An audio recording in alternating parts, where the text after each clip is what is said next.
बारामती विधानसभा निवडणुकीसंदर्भात आता अजितदादांचं मोठं वक्तव्य आहे। 7-8 वेळा लढलो, त्यामुळे निवडणुकीत इंटरेस्ट नाही असं दादा म्हणतायत। त्यामुळे जय पवारांना उमेदवारी देण्याच्या मागणीवर विचार करू असे देखील आता संकेत मिळतात।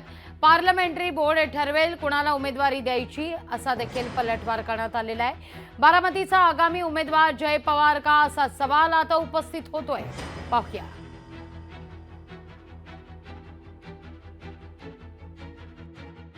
ठीक आहे, देऊया। शेवटी काही लोकशाही आहे।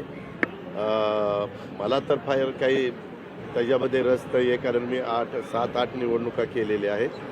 त्याच्या संदर्भामध्ये जर आमच्या जनतेचा तसा कल असेल कार्यकर्त्यांचा, तर पार्लमेंटरी बोर्डामध्ये जरूर तोही विचार केला जाईल। पार्लमेंटरी बोर्ड आणि त्या भागातले कार्यकर्ते जे काही मागणी करतील ते करायला आम्ही तयार आहोत। त्यामुळे अर्थातच आगामी काळात बारामतीमध्ये युगेंद्र पवार विरोधात जय पवार अशी लढत होणार का हे पाहणं फार महत्त्वाचं असणार आहे। पार्लमेंटरी बोर्डचा या ठिकाणी दादा उल्लेख करतायत। ज्या पार्लमेंटरी बोर्डच्या निर्णयावर खरं तर दादांनी आपण चुकलो अशी जाहीर कबुली सुद्धा दिलेली होती। बहिणीच्या विरोधात सुनेत्रा पवार यांना उतरवणं हा चुकीचा निर्णय होता, ही आपली चूक झाली अशी जाहीर कबुली देखील काही दिवसांपूर्वी एका मुलाखती दरम्यान अजित पवार यांनी दिलेली होती। त्यामुळे आता आपल्याला निवडणूक लढण्यामध्ये काही स्वारस्य नाही, कारण आपण याआधी 7-8 वेळा लढलेलो आहोत। त्यामुळे आता ही निवडणूक लढण्यात आपल्याला स्वारस्य नाही असं दादा सांगत असतानाच, असं अजित पवार वक्तव्य करत असतानाच दुसरीकडे मात्र जय पवार यांच्या उमेदवारीवरून अजित पवार संकेत देताना सुद्धा दिसतायत।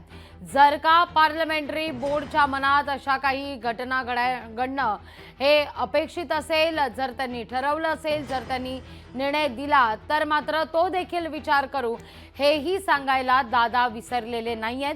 त्यामुळे अर्थातच बारामतीमध्ये पुन्हा आता पवार विरुद्ध पवार असं चित्र पाहायला मिळण्याची विधानसभा निवडणुकीत शक्यता दाट वर्तवली जाते।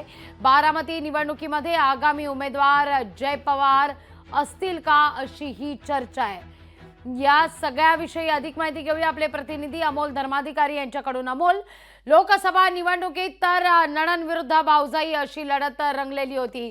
आता मात्र विधानसभेच्या निवडणुकीत पवार विरुद्ध पवार, जय पवार विरोधात युगेंद्र पवार अशी लढत होणार का? दादा तसे संकेतच देत आहेत। नक्कीच, आणि स्पष्टपणे दादांनी बोलताना यामध्ये असंही म्हटलेलं आहे की मी 7-8 वेळा या ठिकाणावरून लढलेलो आहे आणि त्यामुळे आता मला इंटरेस्ट नाही, अशा पद्धतीचं विधान अजित पवारांनी केल्याने एकच खळबळ उडालेली आहे। आणि त्यामुळे आगामी विधानसभा निवडणुकीमध्ये बारामती विधानसभेतून नेमकं अजित पवार पक्षाचा उमेदवार कोण असणार याची चर्चा आता सुरू झालेली आहे। मुळामध्ये अजित पवारांना प्रश्न हा जय पवार यांच्या संबंधित होता। जय पवारांना उमेदवारी द्या अशा पद्धतीची मागणी कार्यकर्त्यांची आहे असं अजित पवारांना विचारण्यात आलेलं होतं। त्यावर अजित पवारांनी हे मोठं विधान आहे ते सुद्धा केलेलं आहे। आणि शेवटी बोलताना याबद्दलचा सर्वस्वी निर्णय आहे तो पार्लमेंटरी बोर्ड घेईल आणि त्यामुळे कोणाला उमेदवारी द्यायची हा निर्णय जरी पार्लमेंटरी बोर्ड घेणार असली तरी बारामती विधानसभेच्या रिंगणातून अजित पवार यांनी माघार घेतलेली आहे का असा प्रश्न आता उपस्थित झालेला आहे। आणि त्यामुळे 7-8 वेळा त्या ठिकाणावरून लढल्यानंतर आता इंटरेस्ट नाही अशा पद्धतीचं एक मोठं विधान आहे ते सुद्धा अजित पवारांनी केलेलं आहे।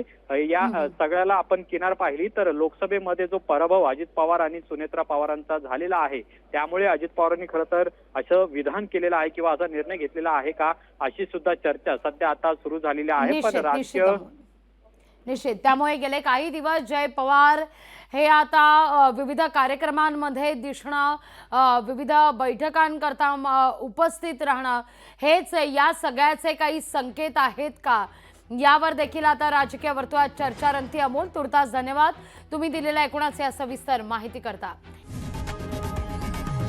लोकशाही मराठी ऐका, पहा, जागरूक रहा।